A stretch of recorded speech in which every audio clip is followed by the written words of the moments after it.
when the Rambam comes to bringing proofs of the coming of Moshiach, which therefore we have to believe in the coming of Moshiach, in the beginning of Hilchos Malachim, Perek Yud Aleph, the 11th chapter of Hilchos Malachim, the Rambam brings three proofs, three rayas about the coming of Moshiach. The first raya is from Parshas Nitzavim, Perek Lamed, Pasuk Gimel, where the Pasuk says, V'shav Hashem lekecha shvuscha v'richamecha, V'shav v'kibetzcha mikol ha'amim asher hefitzcha Hashem lekecha sham.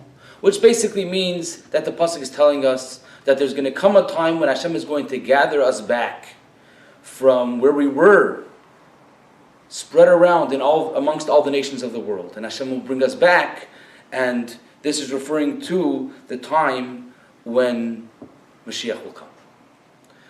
The second proof that the Rambam brings about the coming of Moshiach, which the first proof refers more to the general Geula. The second proof that the Rambam brings, which we're about to say, speaks more about the existence of Moshiach himself.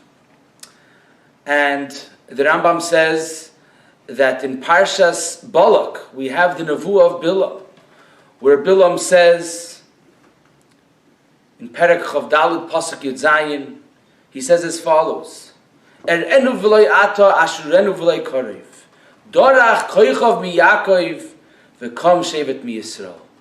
That Bilam tells Balak and the people around him that I see in the far distance, there's going to come a time when a star will shoot out of Yaakov, Dorach koichav mi Yaakov, v'kom shevet mi Yisrael. There will be a staff that will stand up amongst the Yidden, and that will be Melech HaMashiach, as the Rambam explains. And so we see two proofs, one about the coming, the Geula, the time of the Geula, and one about that there will be a person who will come out of Malchus Beis David, who will be Mashiach, who will lead the Yidden to the Geula.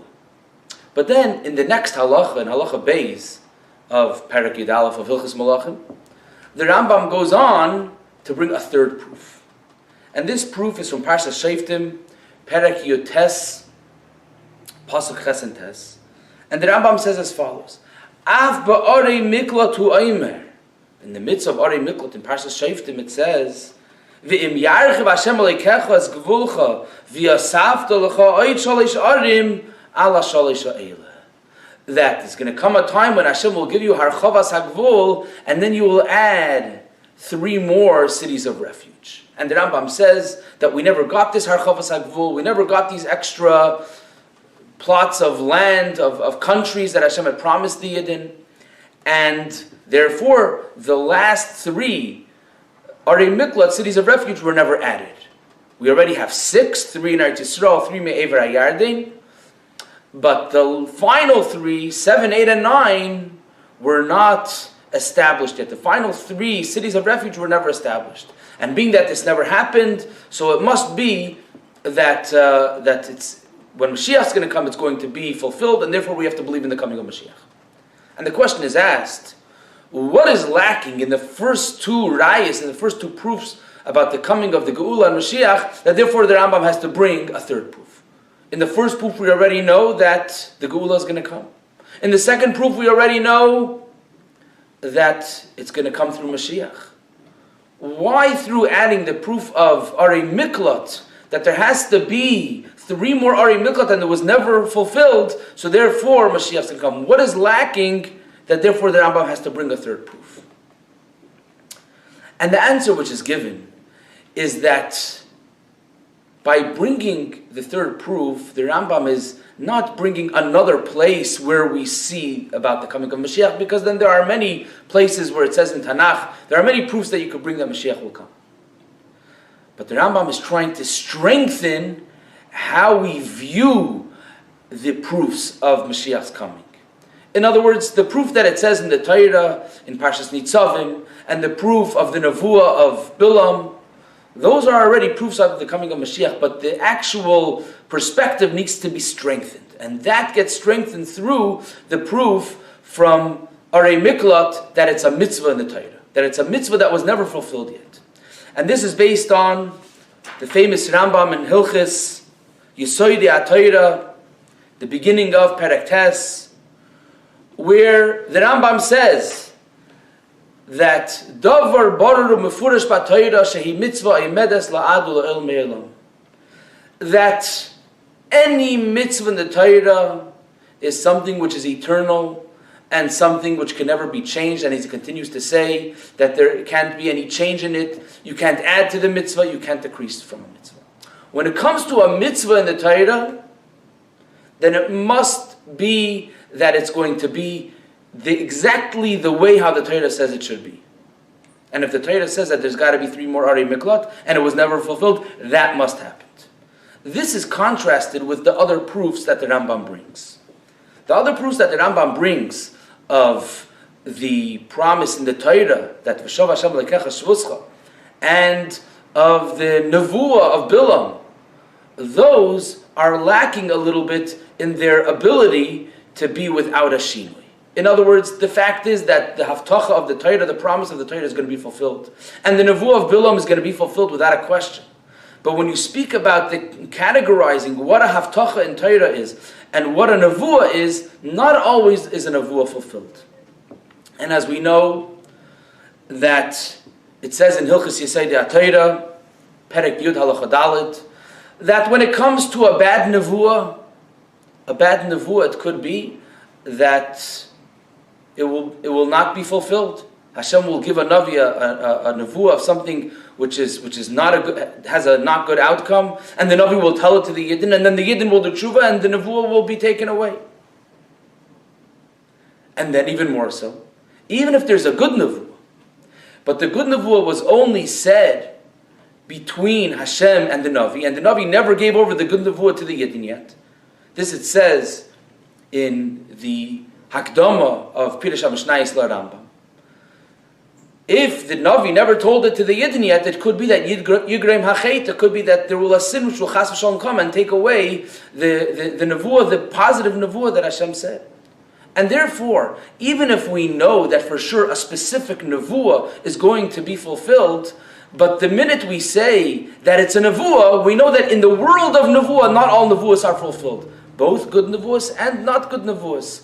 Both have a possibility, a potential that in the world of nevuah won't be fulfilled. A nevuah of Mashiach's coming, we know, will be fulfilled. But being that it's the world of nevuah, in the world of nevuah, it's not 1,000%. And likewise with Sipurei HaTorah, likewise with a Haftacha of Torah.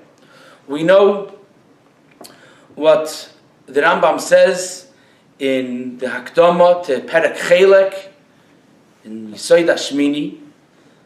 The Rambam says that when it comes to the history of Torah and the stories of Torah, why does the Torah tell us them?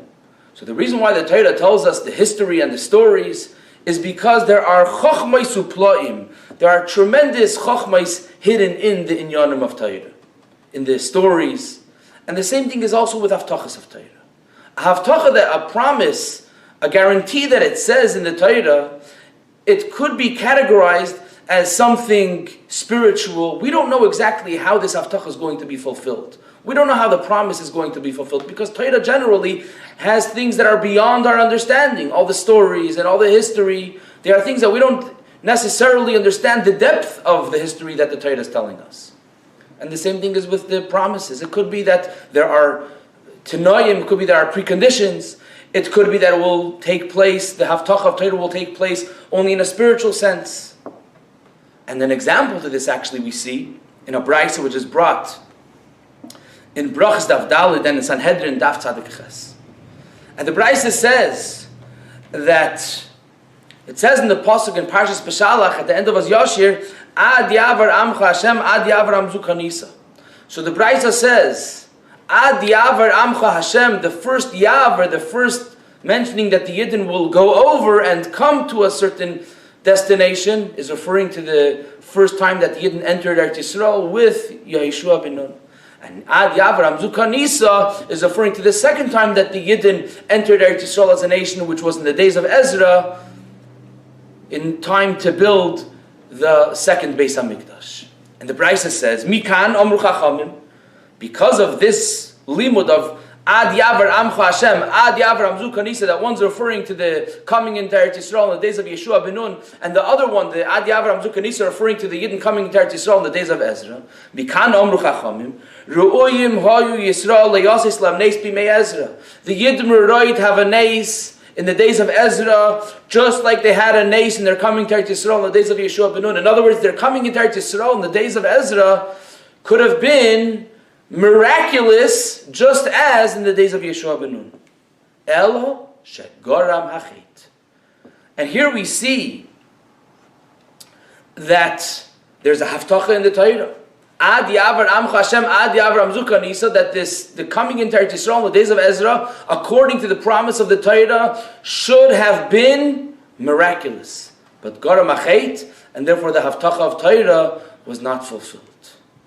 And here comes the Maila, the great advantage and unique quality of the Haftacha, the promise of Mashiach's coming in a mitzvah. That once it's in a mitzvah, and like we mentioned before what the Rambam says, in Hilchis Yeseda Torah Perek Yud, that a mitzvah of Torah has to be eternal and can't have any change in it. No change whatsoever. We can't say that the mitzvah is going to be fulfilled in a spiritual sense. We can't say that the mitzvah, chas v'shalom, Hashem decided not to give us the mitzvah. There's no such thing. All the things, all the answers, all the different details that we say by a nevuah and by Torah, such things, such changes are not possible at all in the realm of a mitzvah. And therefore comes the Rambam in Halacha Beis, Perek Yud Aleph of Hilchos Malachim, and he says that it's a mitzvah in the Torah that Mashiach's coming, that Mashiach is going to fulfill and accomplish by doing the last three Arei Miklat, establishing the last three cities of refuge. Once the coming of Mashiach is a mitzvah in the Torah, it gives our belief in the coming of Mashiach such a strong belief. It's something that cannot be moved. It can't be moved even a little bit. No one could answer that maybe it's only a nevuah, maybe it's only haftacha and Torah, and therefore maybe it won't be exactly in a physical and a material way of that we can relate to in this world, in this Olam Hazeh Agashmi. It has to happen in a physical way that Mashiach's going to come and he's going to fulfill a mitzvah of setting aside the last three cities of refuge in the space which is going to become Eretz Yisrael, and therefore our emunah is so strong, and our emunah is something that cannot be budged even one little bit.